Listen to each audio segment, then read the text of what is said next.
A very good morning to all. Hope you all are doing well. This is Saurojit Haldar, and in today's class we are going to discuss some problems based on relation, and after that we will be studying about functions. So let's begin. Show that the relation is parallel to on the set S of all straight lines in a plane is a equivalence relation. So the relation here should be is parallel to, and it is defined on the set S, which is set of straight lines, and two lines they will be related to each other if they are parallel. We need to check whether they are equivalent relation or not. So for equivalence relation we need to fulfill three criteria. First is reflexive, then symmetric, then transitive. So checking for reflexivity, let L1 belongs to S, set of straight lines. So L1 is parallel to itself. This implies L1, L1 belongs to the relation R. First, we are considering that R is equal to parallel lines. This is the relation, and L1 is parallel to itself. Every straight line is parallel to itself, and so L1, L1 must belong to R, the relation set, and so R is reflexive. R is reflexive. Moving on to the next, we are going to check whether it is symmetric or not. Let L1, L2 belongs to S, and L1 is parallel to L2. L1 is parallel to L2 means L1, L2 this belongs to R, the relation set. Now, since L1 is parallel to L2, this again implies L2 is parallel to L1. This implies L2, L1 belongs to R. So, R is symmetric. R is symmetric. Next, we are trying to show that R is reflexive as well. Let L1, L2, L3 belongs to R. So let L1, L2, L3 belongs to S, and L1 is parallel to L2 and L2 is parallel to L3. This means L1, L2 and L2, L3 belongs to R.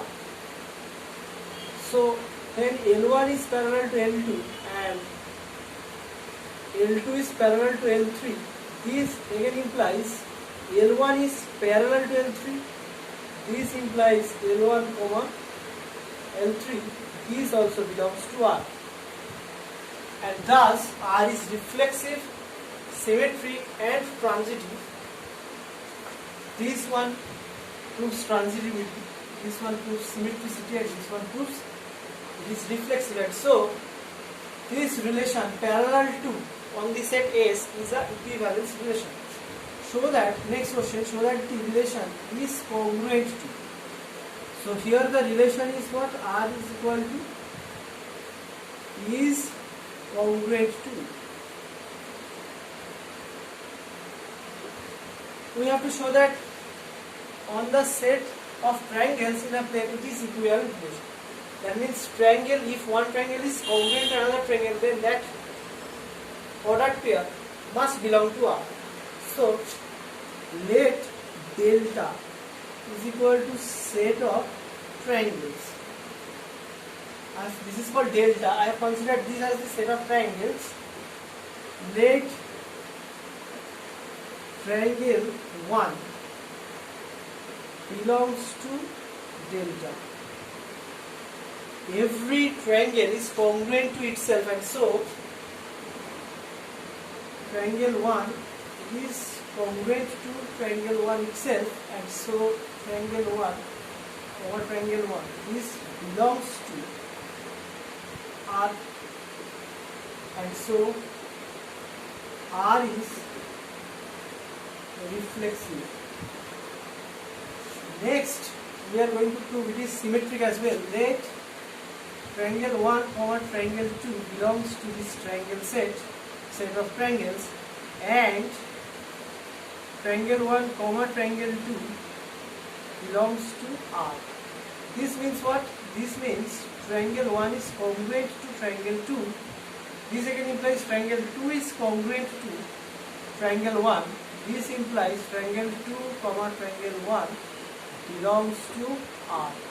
So R is symmetric.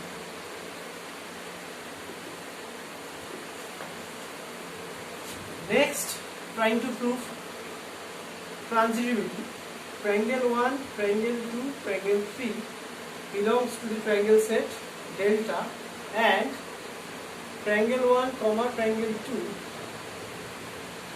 comma triangle 2 comma triangle 3 belongs to R. This implies triangle 1 is congruent to triangle 2 and triangle 2 is congruent to triangle 3. This implies triangle 1 is congruent to triangle 3. This implies triangle 1 over triangle 3 belongs to R. So R is transitive. And since R is reflexive, symmetric as well as transitive, it is an equivalence relation. So the congruent to relation on the set of triangles in a plane is an equivalence relation. Now we are starting function. What are functions? Let us first understand this. Let capital A and B be two non-empty sets. Then a relation f from A to B is called a function if every element in A has a unique image in B, and we write f is a function from A to B. For better understanding, let us consider this example. I have considered two non-empty sets A and B. In set A we have 1, 2, 3, and in set B we have 1, 4, 9. I have defined a relation and named it as f, small f, is equal to A comma B such that B equals to A square. This is a relation whose name I have given small f. Now, 1, if I take A's value as 1, then what will be the corresponding B's value? It will be 1 square, that is 1 again. So 1 is related to 1. If I consider A as 2, its square will be 4, and so 2 is related to 4. Similarly, if I consider A as 3, I will get 9, and so 3 is related to 9. Now, since this relation satisfies this definition, you see, a relation f from A to B is called a function if every element in A, each and every element in A has a unique image in B set. And then we can define this relation to be a special type of relation which we are naming as function. So, if, okay, see here, f of 1 is equal to 1. That means, if I take A as 1, I will get B as 1. If I take A as 2, I will get 4 as B. If I take 3 as A, then I am getting 9 as B. And we did this as f of 1 is 1, f of 2 is 4, f of 3 is 9. So if this ordered pair A comma B belongs to F, we write if A is equal to B. This is in general. Now here, this B of this ordered pair is called the image of A under F, and A is called the pre-image of B under F. Let us take some more examples for better understanding. See this one. 1, 2, 3, 4, 5, 6. And I have defined, say, a relation in such a way such that 1 is mapping with 4, 2 is again mapping with 4, 3 is mapping with 6. Please listen to me carefully. Many of us will do mistakes here because here 1 is related to 4, 2 is also related to 4, and this particular mapping is called many to one mapping. Please remember, many to one mapping can be a function.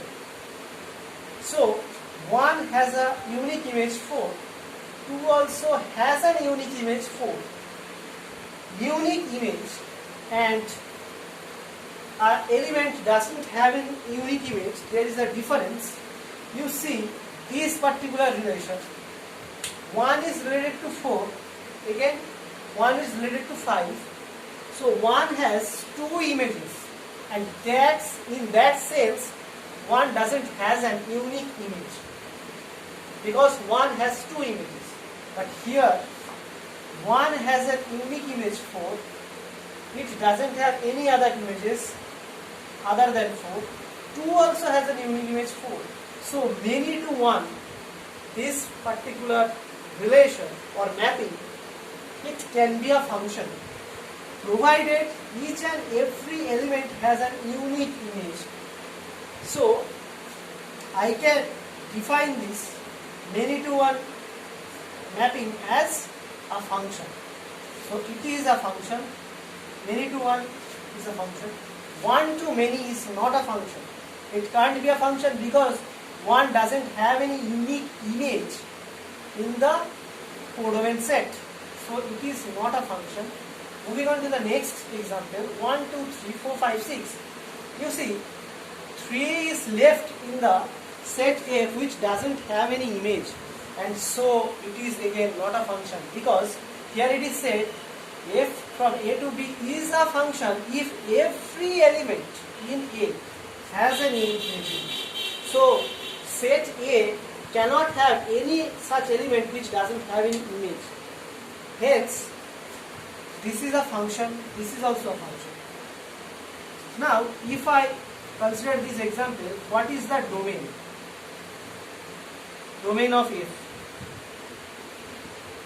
If I write this domain of F, this means all the elements in the set A will be the domain if it is a function. But in case of relation, that was not there. In case of relation, set A may have an element which may not have a image. So domain of F is the whole set. What is the codomain of F? It is set B. So codomain is set B, and what is the range of F? Range of F, here it is equal to B, so range will be B. But if I consider this example, its domain of F, this is again A, codomain of F, this will be B, and range is 4 and 6, because 5 is not an image of any of the elements in the double set. So we will exclude 5 from the range set. So I hope this concept is clear to you. In the next class, we are going to do some problems based on this function concept, and after that we are going to move on to types of functions and what are those with examples. Thank you and have a nice day.